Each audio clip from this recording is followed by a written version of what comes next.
नमस्कार सम्पूर्णमा यहाँहरू सबैलाई लोकसेवा अनलाइन क्लासेस एलओसीमा स्वागत छ। आजदेखि म प्रत्येक दिन शाखा अधिकृत तयारी कक्षा गर्न गइरहेको छु। यस अन्तर्गत शासन प्रणालीबाट म सुरु गर्नेछु। सेकेन्ड पेपर, थर्ड पेपर र फोर्थ पेपरका सम्पूर्ण इकाइहरूको म क्लास दिनेछु। सबभन्दा पहिले चाहिँ हामी शासन प्रणालीमा जाउँ। शासन प्रणाली अन्तर्गत एकाइ एकमा रहेको छ हाम्रो राज्य र शासन। अब राज्य र शासन अन्तर्गत पनि 1.1 को हाम्रो छ शासनका आधारभूत पक्षहरू भन्ने हाम्रो टपिक रहेको छ। शासनका आधारभूत पक्षहरू, अवधारणा, सन्दर्भ र विशेषताहरू। यसमा हामी सम्पूर्ण कुराहरू शासन र राज्यका बारेमा पढ्नेछौँ। सबभन्दा पहिले राज्य र शासन को विकास कसरी भयो, राज्य कसरी बन्यो, अनि त्यसको पृष्ठभूमि के हो, परिचय के हो, त्यसबारे छलफल गरौँ। अब खासमा भन्ने हो भने राज्य र शासन मानवीय आवश्यकता पुरा गर्नकै लागि बनेका हुन्। यी मानवीय सभ्यताकै उपज हुन्। मानव ढुङ्गे युगदेखि जब कृषि कार्य गर्न थाल्यो तब चाहिँ मानवीय क्रियाकलापहरूलाई प्रभावकारी ढङ्गले चाहिँ सञ्चालन गर्नको लागि, नियन्त्रण गर्नको लागि र एउटा शासन कायम गर्नको लागि राज्यको आवश्यकता महसुस भयो। अब यस सन्दर्भमा चाहिँ यसको पृष्ठभूमिमा जाने हो भने चाहिँ राज्यको उत्पत्ति मानव सभ्यताको विकाससँगै भएको पाइन्छ। प्रारम्भमा हेर्ने हो भने चाहिँ राज्य एवं शासनको स्वरूप अनौपचारिक शैलीबाट नै हुने गर्दथ्यो। शासनको आदेश, शासनको हुकुम वा आदेश नै शासन भन्ने बुझिन्थ्यो। अब यसका निमित्त कुनै लिखित विधि विधान थिएन। मौखिक र शासकको आदेश एवं हुकुम नै राज्य सञ्चालन एवं शासकीय गतिविधि नियमनको आधार हुने गर्दथ्यो। पहिला के हुन्थ्यो भने शासकले जो हुकुम दियो त्यही नै शासन हुन्थ्यो। ठिक छ, राज्य थियो, राज्यमा चाहिँ शासक थियो। शासक अलिक क्रूर थियो हुने गर्दथ्यो र उसले जुन हुकुम दिन्थ्यो र उसले जुन आदेश दिन्थ्यो त्यही नै शासन हुन्थ्यो। ठिक छ। अब पछि चाहिँ परिस्थिति बदलिँदै गयो। समयक्रमसँगै चाहिँ अनौपचारिक जो स्वरूपबाट शासन चाहिँ आधुनिक स्वरूप को हुन गयो। अब हालको अवस्थामा पुग्दाखेरि चाहिँ शासन चाहिँ आजको शासन हेर्ने हो भने चाहिँ जनहितको वैधानिक संरक्षण र लोकतान्त्रिक अभिभावकत्व गर्ने एउटा सोसियो पोलिटिकल एजेन्सीको रूपमा शासन रहन गएको छ। अहिलेको उसमा हेर्ने हो भने चाहिँ शासन चाहिँ जनताद्वारा निर्मित कानुन, जनताद्वारा निर्मित संरचनाद्वारा शासन चलेको देखिन्छ। राज्यलाई लोकहितको प्रवर्धन एवं व्यवस्थापन गर्ने वृहत राजनीतिक एवं सामाजिक संस्थाको रूपमा अहिले बुझिन्छ। यो राज्य जुन शब्द छ, राज्य शब्दको प्रथम प्रयोगता मेकियावेली हुन्। मेकियावेली भनेको तपाईँलाई थाहा नै होला, इटालीका विद्वान मेकियावेली हुन्। भने सन् 1933 को उरुग्वे, दक्षिण अमेरिकाको उरुग्वे देशमा भएको मोन्टेभिडियो कन्भेन्सनले सर्वप्रथम आधुनिक राज्य एवं आधुनिक राज्यको तत्त्वसहित यसको अर्थ र परिभाषा गरेको थियो भन्ने कुरा छ। ठिक छ। अब हामीलाई एउटा कुरा हामीले चाहिँ निश्चित के गर्नुपर्छ भने राज्य भनेको चाहिँ के हो। राज्यलाई यदि संरचनाको दृष्टिकोणबाट हेर्ने हो भने जनसङ्ख्या, भूभाग, सम्प्रभुता, सरकार, चारवटा तत्त्वहरू सहितको जो समष्टि छ त्यो समष्टिको स्वरूप नै राज्य हो। ठिक छ। अब शासन भनेको के हो भने राज्यलाई गतिशीलता र निरन्तरता प्रदान गर्न, सार्वजनिक हितको संरक्षण र प्रवर्धन गर्न, सरकार र सरकार बाहेकका पक्षहरूद्वारा सञ्चालित समष्टि गतिविधि एवं क्रियाकलापहरूको त्यो क्रियाकलापहरूको रूपको समष्टिलाई, क्रियाकलापहरूको रूपमा शासनलाई हामी अर्थ्याउन सक्छौँ। ठिक छ। राज्य र शासन फरक। शासन भनेको एउटा प्रक्रिया हो भने राज्य चाहिँ एक किसिमको संरचना जस्तै भनौँ। अब यसलाई चाहिँ विभिन्न अर्थद्वारा बुझ्न सकिन्छ, तर सामान्य अर्थमा हेर्दाखेरि चाहिँ राज्यभित्र चारवटा तत्त्वहरू हुन्छन्: जनसङ्ख्या, भूभाग, सम्प्रभुता र सरकार। अब त्यो राज्यलाई गतिशीलता प्रदान गर्न, निरन्तरता प्रदान गर्न, सार्वजनिकको संरक्षण गर्न, प्रवर्धन गर्न, सरकार र सरकार बाहेकका पक्षहरूद्वारा सञ्चालित समष्टि गतिविधि र क्रियाकलापहरूको रूपमा त्यो सबै कुरा चाहिँ के हो? शासन हो। राज्यका मूल उद्देश्य भनेको नै जनहितको रक्षा, शान्ति, सुरक्षा, सुव्यवस्था हो भन्ने बुझिन्छ। अब यहाँबाट हेर्ने भने चाहिँ अब यो मैले आधुनिक दृष्टिकोणको कुरा गरेँ। अब शासन, सरकार र राज्य सरकार र शासन बिचको त्रिपक्षीय अन्तर्सम्बन्ध के छ भन्ने कुरा पनि गरौँ। राज्य सरकार र शासनको अन्तर्सम्बन्ध चाहिँ परिपूरक किसिमको छ, सह अस्तित्वमूलक छ, अन्योन्याश्रित छ। ठिक छ। राज्य सरकार र शासन पूर्ण राज्य व्यवस्थाको एउटा चाहिँ त्रिआयामिक साधन हुन्। अब यिनीहरूको बिचमा चाहिँ सहकार्यात्मक सम्बन्ध, अन्तर सामञ्जस्यताले नै पूर्ण, सफल र असल राज्य व्यवस्थाको निर्माण हुन जान्छ। राज्यका रूपमा वैधता र सार्थकता प्रदान गर्न क्रियाशील संयन्त्र र भूमिकामा सरकार रहन्छ भने सरकारको प्रमुख नेतृत्वमा सुसम्पन्न हुने राज्य सञ्चालनका यावत क्रियाकलाप र गतिविधिहरूको रूपमा शासनलाई बुझिन्छ। यहाँनिर सरकार भनेको चाहिँ संयन्त्र हो, शासन भनेको विधि, कानुन, प्रक्रिया हो भने राज्य भनेको चाहिँ तत्त्व हो भनेर बुझ्न सकिन्छ।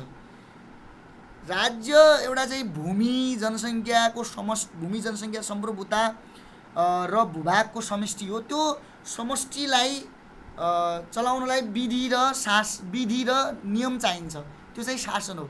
त्यो विधि र नियमलाई चलाउने एउटा चाहिँ मानवीय संयन्त्र चाहिन्छ, त्यो मानवीय संयन्त्रको समूह चाहिँ सरकार हो। सरकार, राज्य र शासन, त्यही भएर यी तीनवटै बिचको चाहिँ परिपूरक सम्बन्ध हुन्छ।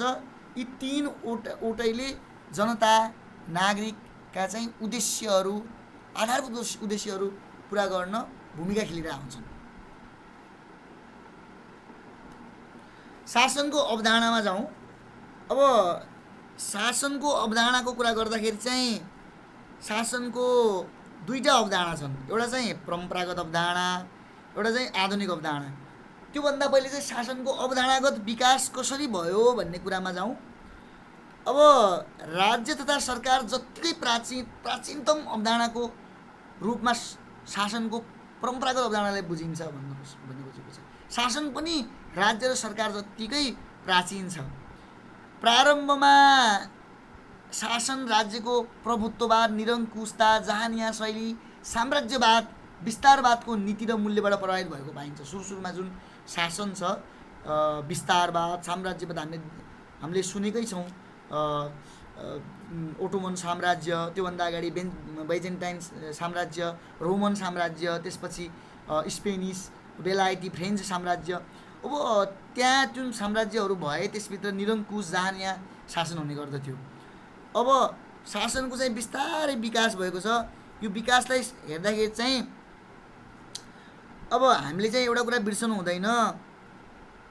पूर्वमा शासन मनुस्मृतिका मान्यता, कौटिल्यको सप्ताङ्ग सिद्धान्त, पञ्चशीलका सिद्धान्त आदि दर्शनहरूबाट चाहिँ अनुप्राणित हुँदै आएको पाइन्छ भने हामीले वेस्टर्न सोसाइटीको कुरा गर्ने हो भने चाहिँ 5th सेन्चुरीमा ग्रिसको एथेन्स नगरबाट प्रत्यक्ष प्रजातन्त्र उदय भई प्रजातान्त्रिक शासनको अवधारणा उजागर भएको हामी पाउन सक्छौँ। यो अवधारणागत विकास यसरी भएको हामी यो तपाईँ प्रत्येक कुराहरूलाई चाहिँ राम्रोसँग सुन्नु होला। यो कुरा प्रत्येक कुराहरू चाहिँ म जो भन्दैछु यो प्रत्येक कुराहरू चाहिँ महत्त्वपूर्ण छ। अब पाश्चात्य शासनको अवधारणागत विकासको कुरा गर्ने हो भने चाहिँ बेलायतमा 13औं शताब्दीतिर चाहिँ मेग्ना कार्टा लोकतान्त्रिक एवं जनप्रेमी शासन विकासको सवालमा विशेष उपलब्धि मानिन्छ। जुन 1215 जुन 15मा जुन मेग्ना कार्टा ले एउटा मानव अधिकार दियो बेलायतका जनतालाई, त्यसले चाहिँ राजाले भनेको मात्रै हामीले गर्नु हुँदैन, जनताहरूको शासन हुनुपर्छ, नियम कानुन अनुसार राज्य चल्नुपर्छ भनेर मेग्ना कार्टाले मानव अधिकारको एउटा चाहिँ मेग्ना कार्टालाई मानव अधिकारको पहिलो दस्तावेज भनिन्छ। त्यसपछि हेर्ने हो भने चाहिँ केही पछि चाहिँ 1948 तिर चाहिँ मोन्टेस्क्यूको शक्ति पृथकीकरणको सिद्धान्तले आधुनिक शासकीय अवधारणाको विकासमा अब्बल आधार खडा गरेको देखिन्छ। त्यसपछि 1885 तिर एबी डाइसीको कानुनको शासनको सिद्धान्तले शासनमा प्रजातान्त्रिक नयाँ मूल्य स्थापित गरेको पाइन्छ। त्यसपछि हाम्रो 1945 पछि हेर्ने भने चाहिँ युएनको स्थापना भयो, विशिष्टीकृत संस्थाहरू आए, यसले चाहिँ ग्लोबल गभर्नेन्स, इन्फर्मल गभर्नेन्सको प्रारम्भ भएको देख्न सक्छौँ हामी। अब त्यससँगै 1948 डिसेम्बर 10 मानवाधिकारको विश्वव्यापी घोषणापत्र जुन जारी भयो, अब त्यो जारी पश्चात चाहिँ शासनको औचित्यता झन् बढ्यो। त्यसपछि हेर्ने हो भने चाहिँ 1980 को दशक पछि हेर्ने हो भने प्राइभेटाइजेसन, इकोनोमिक लिबरलाइजेसन, निजीकरणको अवधारणाले प्रमुखता पायो। अब अहिले 1990 पछिको यसमा हेर्ने भने चाहिँ यो चाहिँ नवीन शासनको नवीन अवधारणा चलेको छ, सहभागितामूलक अवधारणा चलेको छ, उदार शासनको कुरा चल्छ, खुल्ला शासन अनि पिपिटी मोडलको कुरा चलिरहेको हुन्छ आजकल। ठिक छ, अहिले चाहिँ हाम्रो शासनमा चाहिँ मानव विकासलाई बढी जोड दिएको पाइन्छ। ठिक छ, अहिले न्यू पब्लिक गभर्नेन्सको कुरा आएको छ। ठिक छ, अब यसरी हामीले चाहिँ अवधारणागत विकास कसरी भयो भन्ने कुरा बुझ्यौँ। अब यसपछि चाहिँ हामी जान्छौँ शासनको परम्परागत अवधारणामा हेरौँ। परम्परागत अवधारणामा हामीले भन्यो शासन चाहिँ अब एउटा निरङ्कुश शैलीमा चल्ने गर्दथ्यो। सार्वभौम सत्ता र राजकीय सत्ता शासकमा हुने गर्थ्यो। परम्परागत शासनमा हेर्ने भने चाहिँ सार्वभौम सत्ता र राजकीय सत्ता चाहिँ शासकमा हुने गर्दथ्यो। ठिक छ, त्यसपछि अरू कुराहरूको हामीले हेर्ने हो भने चाहिँ मौलिक हक मानवाधिकार गौण थिए।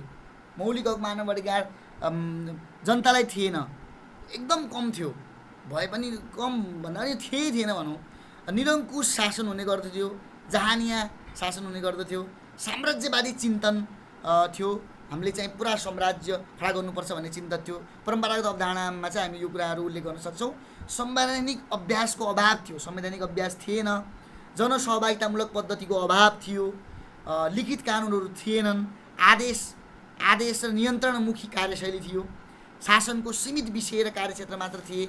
ठिक छ, केन्द्रीकृत र एकात्मक शासकीय गतिविधि हुन्थे, लोकतान्त्रिक मूल्य मान्यताको अभाव थियो भनौँ, जनता गौण थिए र शासक प्रधान थियो, मुख्य थियो। अब परम्परागत अवधारणामा तपाईँले यति सम्झिँदा पनि धेरै हुन्छ। अब हामी लागौँ आधुनिक अवधारणातिर लाग्यौँ। सबभन्दा पहिले चाहिँ हामीले अवधारणागत विकास हेऱ्यौँ, त्यसपछि हामीले परम्परागत विकास अवधारणा हेऱ्यौँ, त्यसपछि अब चाहिँ हामी आधुनिक अवधारणातिर लाग्यौँ। शासनको आधुनिक अवधारणामा चाहिँ हामी लोकतन्त्रलाई चाहिँ मुख्य विषयवस्तुका रूपमा हेर्न सक्छौँ। शासनको आधुनिक अवधारणाको म जग चाहिँ म्याग्ना कार्टालाई मान्छु। झन्डै 800 वर्ष अगाडि नै आधुनिक अवधारणाको जग बसे पनि म्याग्ना कार्टा आए पनि त्यसपछि पनि साम्राज्य निरङ्कुश शासन त चल्यो, तर आधुनिक अवधारणाको जग चाहिँ म्याग्ना कार्टालाई हामी मान्न सक्छौँ। शासनको आधुनिक अवधारणामा चाहिँ लोकतान्त्रिक पद्धति र नवीनतम मान्यताहरू रहेको पाइन्छ। अब यसो हेर्ने हो भने चाहिँ 18औं शताब्दी पश्चात चाहिँ शासनमा देखा परेका जुन अभ्यास नवप्रवर्तन छन् त्यसलाई हामी त्यसका आधारमा चाहिँ शासनका आधुनिक अवधारणाका विशेषताहरू उल्लेख गर्न सक्छौँ। जस्तो पहिलो विशेषताको रूपमा म सार्वभौम सत्ता र राजकीय सत्ता जनतामा रहन्छ भन्न सक्छु। एउटा चाहिँ के हुने भयो भने राजकीय सत्ता जनतामा रहन्छ आधुनिक अवधारणाको शासनमा। अर्को मौलिक हक र मानवाधिकार प्रधान विषयका रूपमा रहन्छन्। लोकतान्त्रिक सहभागितामूलक र समावेशी शासकीय अभ्यास हुन्छ, सहभागितामूलक शासन पद्धति हुन्छ, संवैधानिक अभ्यासको अवलम्बन हुन्छ, शासनको क्षेत्र व्यापक हुन्छ, बृहत्तर हुन्छ, साम्राज्यवाद र प्रभुत्ववादबाट उन्मुक्त शासकीय गतिविधि हुन्छन्, वैज्ञानिक एवं लोकतान्त्रिक चरित्र र नवीन अभ्यासहरू हुन्छन्। तपाईँको जनता मौलिक र सरकार जनुत्तरदायी हुन्छ, शासनका कर्ताहरू तपाईँको बहुतहमा हुन्छ, शासन बहुपात्र हुन्छ, तपाईँको केन्द्रीकृत भन्दा विकेन्द्रीकृत र जनमुखी शासन हुन्छ, सहकारीमूलक शासनको अभ्यास हुन्छ। यो कुरा हामी चाहिँ भन्न सक्छौँ आधुनिक अवधारणा अन्तर्गत। तपाईँले सबै कुराहरू चाहिँ राम्रोसँग सुन्नु होला। जति तपाईँले राम्रोसँग सुन्नुहुन्छ त्यति तपाईँलाई चाहिँ पछि गएर यी कुराहरू याद आउँछन् र सर्र तपाईँ यो कुराहरूलाई त्यसपछि भिडियोलाई पज गरेर पनि पछि हेर्न सक्नुहुन्छ। जति बढी सुन्नुहुन्छ 10 चोटि सुन्नुहोस् यसलाई, त्यसरी याद गर्नुको लागि तपाईँलाई सजिलो हुन्छ। शासनका विषयवस्तु र कार्यहरूतर्फ जाउँ हामी। अब शासनले हामीलाई लाग्छ कि शासनले चाहिँ तपाईँको जनताको हित रक्षा, विकास, बाटो बनाइदिने, तपाईँको सडक बनाइदिने, बिजुली, तपाईँको सञ्चार माध्यमको विकास गर्ने, अनि सडक बाटोघाटो बनाइदिने यति हो जस्तो हामीलाई लाग्छ। होइन, त्यस्तो त्यो आधारभूत कार्य र आर्थिक कार्य अन्तर्गत आउला। शासनका आधारभूत कार्य, सामाजिक कार्य, आर्थिक कार्य, कानुनी कार्य, प्रशासनिक कार्य र अन्य वैदेशिक कार्यहरू, कूटनीतिक कार्यहरू पनि छन्। सबभन्दा पहिले आधुनिक कार्यहरू के हुन्, शासनको विषय वस्तु के हो, आधुनिक आधारभूत विषयवस्तु, आधारभूत कार्यहरू के हुन् भन्नेतिर लागौँ। आधारभूत कार्यहरूमा तपाईँको जनताको जीवधनको रक्षा गर्नु पर्यो। सबभन्दा पहिलो कार्य भनेको जनताको जीवधनको रक्षा हो। जीवधनको रक्षा, शान्ति सुरक्षा, तपाईँको सुव्यवस्था, सार्वभौम सत्ता र अखण्डताको रक्षा गर्नु, व्यवस्था गर्नु पनि हो। अब सामाजिक कार्य अन्तर्गत के होला त? सामाजिक कार्य अन्तर्गत के होला भन्दाखेरिमा समतामूलक समाजको निर्माण गर्ने, सामाजिक न्यायको प्रवर्धन गर्ने, सामाजिक सद्भाव, एकता कायम गर्ने, यी कुराहरू सामाजिक कार्यक्षेत्र अन्तर्गत रहने भए। त्यसपछि आर्थिक कार्यहरू अन्तर्गत तपाईँको आर्थिक स्रोतको पहिचान गर्ने, उपलब्धिको जुन उपलब्धि हासिल भयो त्यसको समन्वयिक वितरण गर्ने, स्वतन्त्र र आत्मनिर्भर अर्थतन्त्रको विकास गर्ने कुराहरू आर्थिक कार्य अन्तर्गत आउँछन्। त्यसपछि कानुनी कार्यहरूको कुरा, कानुनी कार्यहरू हेर्ने हो भने चाहिँ कानुनको निर्माण गर्ने, त्यसको कार्यान्वयन गर्ने, कानुनी राज्यको स्थापना गर्ने, कानुनी समानता कायम गर्ने कुराहरू आउँछन्। प्रशासनिक कार्यहरू अन्तर्गत हेर्ने हो भने चाहिँ तपाईँको राज्यको दैनिक प्रशासनिक कार्य सञ्चालन गर्ने, विकास, तपाईँको GDS भन्छ, ठिक छ, गभर्नेन्स, डेभलपमेन्ट एन्ड सर्भिसको कुराहरू आउँछ, ठिक छ। यी कुराहरू प्रशासनिक कार्यहरू अन्तर्गत अरू कार्यहरू पनि आउँछ। दैनिक प्रशासनिक कार्यहरू त भइ नै हाल्यो, व्यवस्थापकीय कार्यहरू पनि आउला, त्यसपछि कूटनीतिक कार्यहरू पनि हामी प्रशासनिक कार्यमा हाल्न सक्छौँ। त्यो प्रशासनभित्र नै हुन्छ, त्यसको ठिक छ, अलग पनि राख्न सकिन्छ। अब शासनका उद्देश्यहरू के हुन् त? शासनका उद्देश्यहरू हामी शासनको अवधारणाबाट, शासनको परिभाषाबाट, शासनको अर्थबाट हामी चाहिँ अट्कल लगाउन सक्छौँ। शासनको उद्देश्य भनेको के होला त? अब राज्य व्यवस्थाको सञ्चालन तथा व्यवस्थापन गर्नु, तपाईँको राष्ट्रिय हित, समुन्नति र समृद्धि कायम गर्नु, राज्य व्यवस्थालाई जीवन्त र गतिशील तुल्याउनु, यस्ता कुराहरू शासनका उद्देश्य हुन्। त्यसै गरी राष्ट्र र जनताको सर्वोत्तम हित सुनिश्चित गर्नु, मुलुकको समष्टि शासकीय सुप्रबन्ध सुनिश्चित गर्नु, तपाईँको राज्य व्यवस्थाको सञ्चालन तथा व्यवस्थापन गर्नु, यी कुराहरू चाहिँ शासनका उद्देश्यहरू हुन्। त्यसपछि हामी जाउँ शासनका आधारभूत पक्षहरू। शासनका आधारभूत पक्षहरू के हुन् भन्ने कुराहरू। शासनका आधारभूत पक्षहरूमा हामीले हेर्ने हो भने चाहिँ दुईवटा पक्षहरू छन्, शासनको संरचनात्मक पक्ष र शासनको विषयवस्तुगत पक्ष। यसको मतलब के हो भने शासन संरचनात्मक हिसाबले कस्तो छ, शासन भनेको चाहिँ विधि अनि तपाईँको प्रक्रिया कानुन त हो, ठिक छ, त्यसको समष्टि हो। विधि प्रक्रिया कानुन जसले चाहिँ सरकारले चलाउँछ। अब शासनको संरचनालाई हेर्ने हो भने चाहिँ शासनको संरचनात्मक दृष्टिले हामीले शासनलाई हेर्ने हो भने चाहिँ यसमा सरकार, राज्यका अङ्गहरू, जनता, संवैधानिक निकायहरू, यसमा तपाईँको राजनीतिक प्रशासनिक संरचनाहरू सबै कुरा आउँछन् संरचनात्मक पक्षमा हेर्ने हो भने चाहिँ तपाईँको। अनि गैर सरकारी क्षेत्रहरू, अन्तर्राष्ट्रिय सङ्घ संस्थाहरू, क्षेत्रीय सङ्घ संस्थाहरू, यी सबै कुराहरू चाहिँ शासनको संरचनात्मक पक्षमा आउँछन्। अब विषयवस्तुगत पक्ष हेर्ने हो भने चाहिँ अब शासनका विषयवस्तु के हुन् भन्ने कुरा आयो। अब शासन भनेकै के हो? विधि, पद्धति, नियम, कानुनहरूको समष्टि शासन हो। त्यो हो भने शासनको विषयवस्तुगत पक्षमा के आयो त? संविधान आयो, तपाईँको उत्तरदायित्व, आवाज, भ्रष्टाचार रहितता, करप्सनलेस, राजनीतिक स्थिरता, हिंसा रहितता, यी चाहिँ अब आदर्श कुराहरू जम्मै जति पनि छन्, कानुनका कुराहरू सबै कुरा आयो यसमा। शक्ति पृथकीकरण, सन्तुलन र नियन्त्रणको सिद्धान्त आयो। सार्वभौम सत्ता र राजकीय सत्ता उपयोगको निर्धारण कसरी गर्ने त्यो कुरा आयो। मानव अधिकार, सामाजिक न्याय र समानताको कुरा, नागरिक स्वतन्त्रता र सर्वोच्चता, सुशासन, विकेन्द्रीकरण र अधिकार निक्षेपण, बालिक मताधिकार र आवधिक निर्वाचन, लोकतान्त्रिक मूल्य मान्यता, यस्ता कुराहरू चाहिँ आए। अब त्यसपछि शासनको सन्दर्भमा जाउँ हामी। शासनका सन्दर्भको कुरा गर्दाखेरि शासनको दुई सन्दर्भमा हामी शासनलाई हेर्न सक्छौँ, प्राचीनतम सन्दर्भ र चाहिँ नवीनतम सन्दर्भ। शासनको सन्दर्भले चाहिँ विगतदेखि वर्तमानसम्म शासनका सम्बन्धमा भएका विविध अभ्यास र मान्यतालाई बुझाउँछ। अब यसमा हामीले शासनको प्राचीनतम सन्दर्भमा हेर्ने हो भने चाहिँ पहिला के हुन्थ्यो भने सार्वभौम सत्ता र राजकीय सत्ता शासकमा हुन्थ्यो। यो चाहिँ तपाईँको परम्परागत शासनको शैली जस्तै भयो। मौलिक हक र मानवाधिकार गौण विषयको रूपमा रहन्थे। साम्राज्यवाद र प्रभुत्ववादको आधिक्यता थियो। संवैधानिक अभ्यासको अभाव थियो।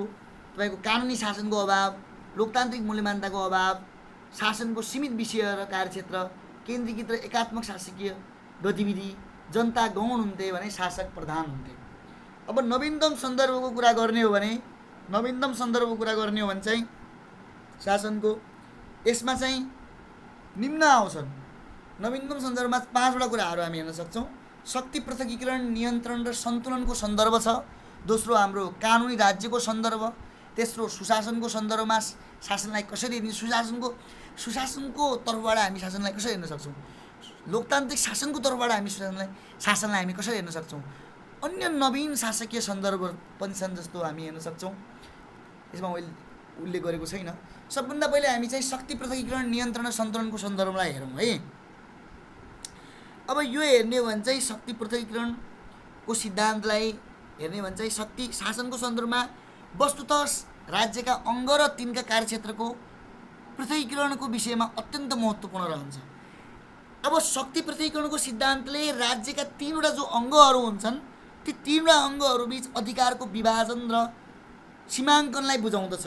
राज्यका अङ्गहरूमा अधिकारको सुस्पष्ट सीमाङ्कन र विभाजन मार्फत शासनमा प्रभावकारिता हासिल गरी नागरिक अधिकारको रक्षा गर्ने अभिष्ट उद्देश्य पृथकीकरणको सिद्धान्त हो। शासकीय स्वेच्छाचारिताको अन्त्य यस सिद्धान्तको मूलभूत मान्यता हो भन्छ। अब यस सिद्धान्तलाई सन् 1748 फ्रान्सेली दार्शनिक मोन्टेस्क्यूले द स्पिरिट अफ ल भन्ने कृति मार्फत आधुनिक व्याख्या र मान्यता अघि सारेका थिए।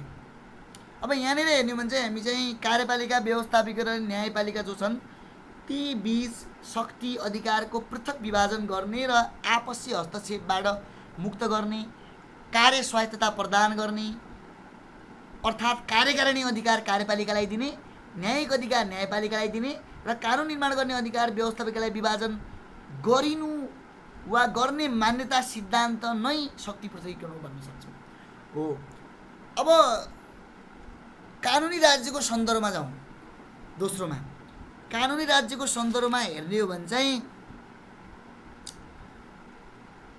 कानुनको शासनको अवधारणाको विकास चाहिँ राज्यको प्रारम्भिक विकासको चरणबाट नै सुरुवात भएको पाइए पनि यसलाई व्यवस्थित ढङ्गले चाहिँ देखाउने काम चाहिँ बेलायतका कानुन का विद्वान एबी डाइसीलाई जान्छ।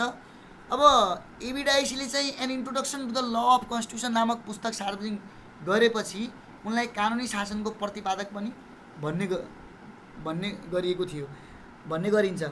उनका सिद्धान्तमा 3वटा कुराहरू छन्। स्वेच्छाचारी शक्तिको अभाव, कानुनी शासन हुनुको लागि के हुनु पर्यो, स्वेच्छाचारी शक्तिको अभाव हुनु पर्यो, कानुनको अगाडि समानता र संविधान सामान्य कानुनको परिणाम भनेर 3वटा पक्षहरू छन्। अब कानुनी शासनको मुख्य विषयवस्तु भनेको के हो भने दण्डहीनता र अराजकताको अन्त्य, कानुनको शासनप्रति प्रतिबद्ध सरकार, जनप्रतिनिधिमूलक विधायिका, स्वतन्त्र सक्षम र निष्पक्ष न्यायपालिका, सबल नागरिक समाज, पूर्ण र निष्पक्ष प्रेस स्वतन्त्रता, यी कुराहरू चाहिँ कानुनी राज्यका मुख्य विषयवस्तुहरू हुन् वा कानुनी शासनको विशेषताहरू हुन्। अब सुशासनको सन्दर्भबाट शासनलाई हेरौँ। यसले के भन्छ भने शासन असल हुनुपर्छ। सु भनेकै असल, सुशासन।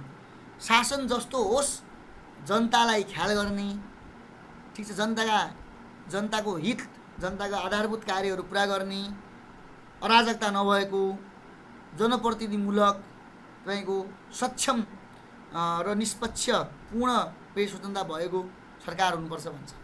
अब अर्को कुरा हेर्ने हो भने चाहिँ यसमा यसको विशेषताहरूमा हेर्ने हो भने चाहिँ जनमुख यसको पनि कानुनी शासनको विशेषता जस्तै हुन्छ, सुशासनको सन्दर्भमा पनि सुशासनको विशेषताहरू पनि।